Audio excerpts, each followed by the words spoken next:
Hey guys, I'm Ryan Wright. And I'm Jerry. There's some big news out there. There is. Drew Goddard was in talks for Sony's Spider-Man films. I forgot which one. But then they were like, oh, now with Sony and Marvel teaming up, Drew Goddard's probably out of the picture now. You know, let's forget about Drew, everybody. Drew doesn't exist anymore. Let's forget about Drew, everybody. Fetch me my gin and tonic. Drew Goddard, though, has announced that he will be taking over Spider-Man. Is it official? It's official. Because I read about this yesterday, but I only knew it as this is very likely to happen. I like this news a lot. And he's co-writing it too. Oh, that's good. See, I love this guy. I mean, have you seen Buffy and stuff? Yeah. He's written some great Buffy. And Angel. David Boreanaz is... Boreanaz. That's how you say it? David Boreanaz? I like my version. At this point, the plot is unknown according to IMDb. And it's a Spider-Man reboot that is untitled currently at the moment. It'll be called The Something Spider-Man. With this information, I can conclude that this is probably going to be a successful film.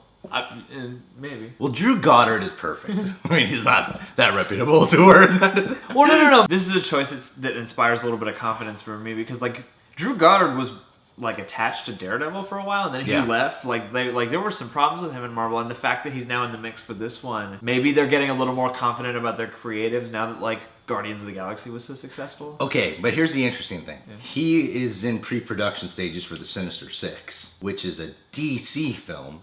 I thought they may take him off. I don't know, because it still says on IMDb that he's in pre-production for Sinister 6, but I thought I read somewhere in that sort of sequence of articles that because of this, he would not be doing Sinister 6, but I don't know if that's true or not. Okay, yeah, because that would be kind of crazy and trippy if a guy were to do a DC movie than a Marvel film. Yeah, because they sort of piggybacked on the idea of, first he was supposed to do Daredevil, then he's supposed to do Sinister 6, and now Spider-Man. I think Marvel probably played a big part in choosing Drew Goddard.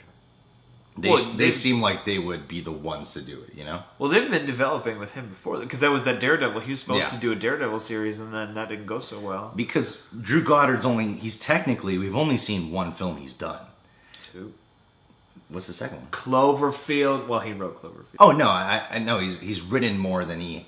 has directed. Than he has directed. You know, there was Cabin in the Woods, which was really cool because he knew how to take a similar theme and take a whole new twist on it in the end. In some ways, it's so left field, but you're like, it kind of fits though, you know? Well, and I mean, coming off of things like that and things like Buffy, and just really he's sort of in that Joss Whedon circle of people, and so to write a Spider-Man movie, he seems like a really good choice because so much of Buffy and so much of Cabin in the Woods is in that snappy, witty banter and stuff like that, that dialogue. Not just that, he's someone who understands character in an action story. Yeah, exactly. You know? That's a rare thing to find. That would be great. So that we can get a well-written Peter Parker and a well-written Spider-Man, I think he's totally a great guy for that. Yeah, because even in Cloverfield, the key to Cloverfield working was to make it seem like you're just hanging out with real people at first. And their interaction is pretty funny at first. So that's what I mean. He knows how to bring life to characters. And the whole goal of Cloverfield was to try to make it look realistic. And he succeeded in the writing of that. Yeah.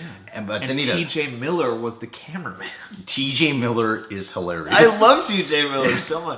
And so the writing of it had to be authentic, and he did a great job. Then he does movies like Cabin in the Woods, which is a totally different kind of genre. It's like some might go, oh, they're both horror, but they're different for sure.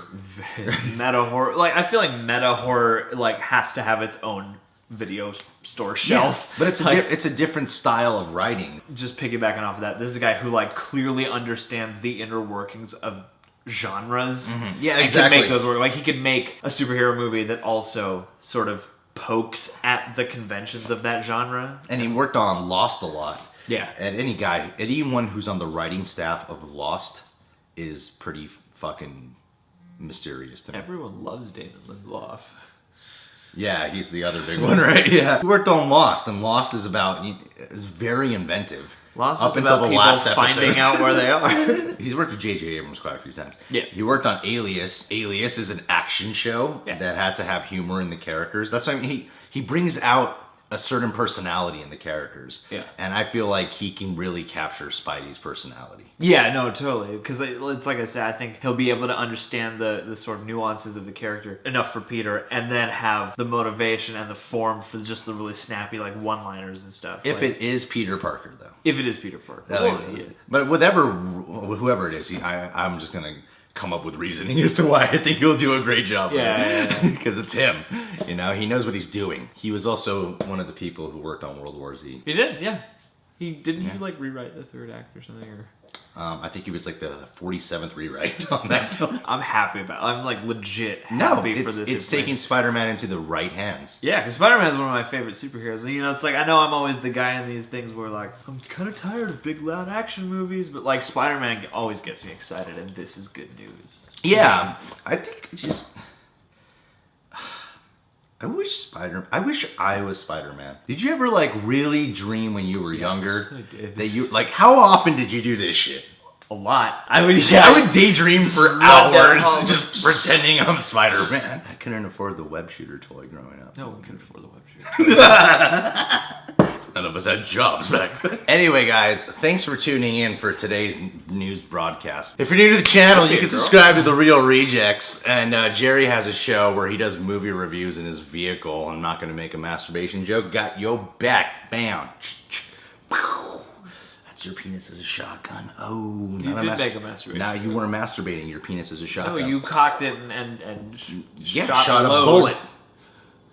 You have a metal penis that shoots bullets. This is not Tetsuo the Iron Man. Oh, and you can follow us on Instagram and Twitter because we're that fucking cool now. We are. We want to feel connected with you, so if you follow us there, we'll feel like we're more connected with you. Yeah, we can. You know? We can say, hey, #hi.